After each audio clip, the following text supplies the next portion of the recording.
Hi friends, welcome to நம்ம வீடு. This is Aishwarya. இன்றைக்கி உங்களுக்கு ஒரு சுவையான பருப்பு போலி எப்படி செய்கிறதுங்கிறத உங்களுக்கு நான் செஞ்சு காட்ட போகிறேன். அதுக்கு முன்னாடி நம்ம சேனலை சப்ஸ்கிரைப் பண்ணுங்கள், உங்கள் ஃப்ரெண்ட்ஸ் எல்லாருக்கும் ஷேர் பண்ணுங்கள், பக்கத்தில் இருக்கிற பெல் ஐக்கானை மறக்காமல் கிளிக் பண்ணுங்கள். வாங்க வீடியோக்குள்ளே போகலாமா?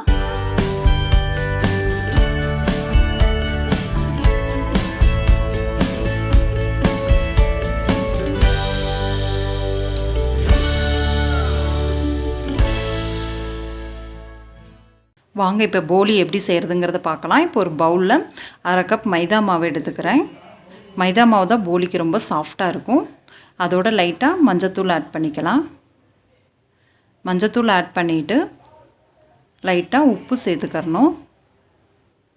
உப்பு சேர்த்துட்டு மாவு வந்து லைட்டாக இதோட சேர்த்து பிசைஞ்சு விட்டுக்கோங்க.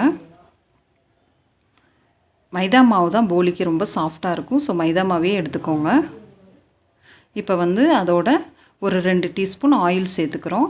ஃபஸ்ட்டே நீங்கள் பிசைகிறதுக்கு முன்னாடி 2 டீஸ்பூன் ஆயில் சேர்த்து மாவை பிசைய ஸ்டார்ட் பண்ணிங்கன்னா ரொம்ப சாஃப்டாக இருக்கும். பிசைகிறதுக்கும் ஃபஸ்ட்டு ஈஸியாக இருக்கும், கையில் ஒட்டாமல் இருக்கும்.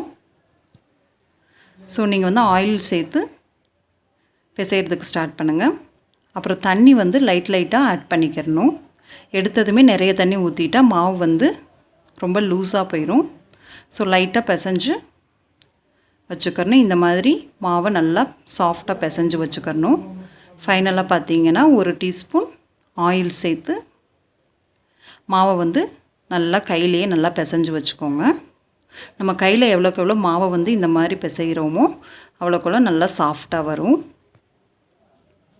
ஸோ நல்லா ஆயிலில் ஊறுற மாதிரி மாவை நல்லா பிசைஞ்சு அப்படியே கொஞ்சம் நேரத்துக்கு தனியாக வச்சிடணும். இது பார்த்திங்கன்னா நான் வந்து ஒரு 2 மணி நேரத்துக்கு முன்னாடியே இந்த மாதிரி பிசைஞ்சு வச்சுக்கிறேன். இப்போ பார்த்திங்கன்னா கடலைப்பருப்பு பார்த்திங்கன்னா ஒரு 1/2 கப் வரைக்கும் வேக வச்சு எடுத்து வச்சுருக்கேன். அதில் ஒரு 1/2 கப் மண்டை வெல்லம் சேர்த்துக்கலாம்.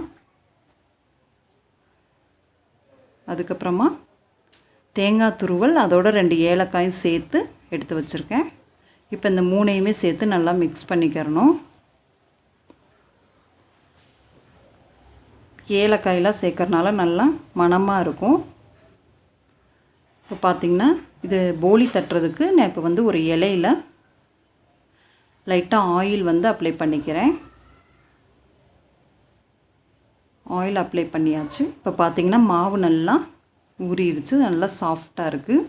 இப்போ பாருங்கள், கையிலையே ஒட்டலை. இந்த மாதிரி தான் இருக்கணும். இப்போ வந்து இதை ஒரு பால் சைஸ் உருட்டி எடுத்துக்கிறேன். போலி தட்ட போகிறேன். இப்போ பார்த்திங்கன்னா அழகாக இது மாதிரியே ரவுண்டாக கையிலேயே நம்ம தட்டிக்கிட்டே வரணும். கையில் தட்ட வரலைன்னா நீங்கள் பூரி தேய்க்கிற கட்டையில் கூட நீங்கள் தட்டிக்கிறலாம்.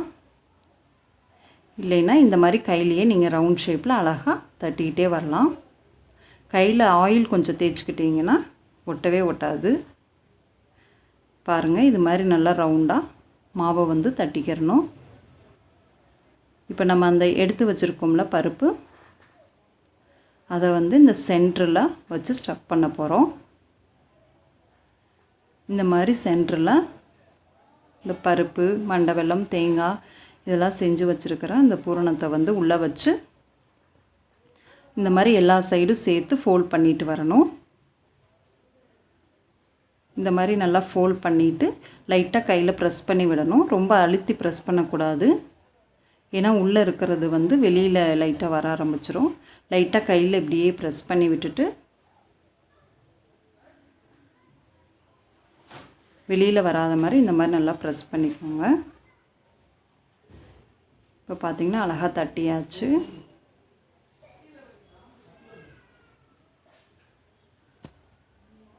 ஓகே, இப்போ தட்டியாச்சு. இப்போ தோசைக்கல்லில் லைட்டாக எண்ணெய் ஆட் பண்ணி இப்போ இதை வந்து இதில் எடுத்து போடுறோம்.